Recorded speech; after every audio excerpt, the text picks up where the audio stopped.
Big pass Tamil season 9 பாரு எவ்விடமோ அமித்தும் அவ்விடம் அப்படிங்கிற மாதிரி கனி வந்து பார்வையும் அமித்தையும் வச்சு பேசுனது வந்து கடுப்பாயிட்டார் அமித்.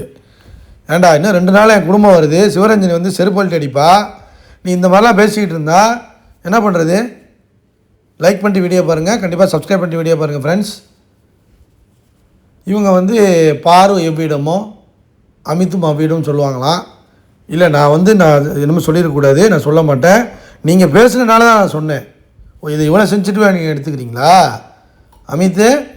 இல்லைங்க, நீங்கள் சாரியை வந்து சாரியாக கேட்டிருக்கணும். இல்லை சாரி ஓகே என்னமோ பண்ண மாட்டேன் அப்படின்ட்டு போனீங்கன்னா, சாரியாக கேட்காதனால தான் நான் கேட்டுக்கிட்டு இருக்கேன்.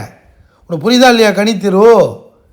கனிக்கு வந்து பெரிய நினப்பு. விஜயலட்சுமி வந்து செருப்பால்ட்டி அடித்த பிறகு தான் தெரியுது, ஆகா நம்ம கண்டென்ட்டே இல்லையா, கண்டென்ட்லாம் ட்ரையாக கிடக்கா அப்படிங்கிற மாதிரி இப்போ தான் அதுக்கே தெரியுது. இது வரைக்கும் நான் கண்டென்ட் கொடுக்குறேன், நல்லா விளையாண்டுக்கிட்டு இருக்கேன், நான் வந்து ஃபைனலிஸ்ட்டு, நான் கப் அடிக்க போகிறேன், வின்னரா டாப் 5 நினச்சிக்கிட்டு இருந்திருக்கும் போல் கனி. தங்கச்சி விஜயலட்சுமி வந்து சொன்னோன்னு தான் தெரியுது, ஆகா ஒரு ஒரு கிண்ணம் கூட கிடையாது, ஓடிப்போ அப்படிங்கிற மாதிரி இருக்கிறதுனால ஒரு மாதிரி இருக்குது. ஸோ ஆனால் கேம் ஆடலாம், இதுக்கு பிறகு கூட ஆடலாம். பெரிய ஒரு மாதிரி ஒரு இம்பேக்டை க்ரியேட் பண்ணணும்.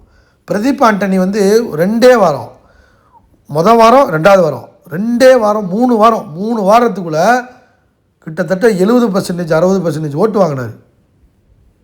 அப்படி வந்து ஒரு கேம் எப்படி வேணாலும் மாற்றலாம், ஒரு 3 வாரத்துக்குள்ளே என்ன வேணாலும் மாற்றலாம். ஸோ அது வந்து முடிஞ்சு போச்சு. எவனும் ஆடலை, எங்கே கேம் ஆடினாங்க, கத்திக்கிட்டே கிடந்தாங்க, டாஸ்கையும் ஒழுங்காக பண்ணல, திவாகரையும் தூக்கிட்டாங்க. அப்புறம் விக்ரமுக்கு ஓட்டு இல்லை, பார்வதி தான் டைட்டில் வின்னர் கன்ஃபார்ம். ஏன்னா திவ்யா வந்து என்ன தான் பாட்டை வச்சு ஓட்டு போட்டாலும் அந்தளவுக்கு ஓட்டு வெளியில் வந்து ஏமாற்றி ஓட்டு போடுறாங்களா என்ன பண்ணுறாங்க தெரியல, பிஆர் பண்ணுறாங்களான்னு தெரில, ஓட்டு நல்லா வருது திவ்யாவுக்கு. என்ன வந்தாலுமே பாரு கொடுத்த கண்டென்ட்டு, பாரு தான் ஷோவே ரன் பண்ணியிருக்கு.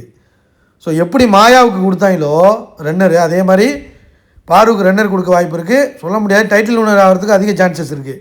ஏன்னா கானா வினோத் வந்து எல்லாமே பண்ணார், ஆனால் அவர் வந்து ஒரு மைண்ட் கேம் ஆடலை. ஸோ சில விஷயங்கள் கேப்டன் ஆன பிறகு ஆடின கேமை ஃபுல் த்ரோஅவுட் அவர் ஆடலை.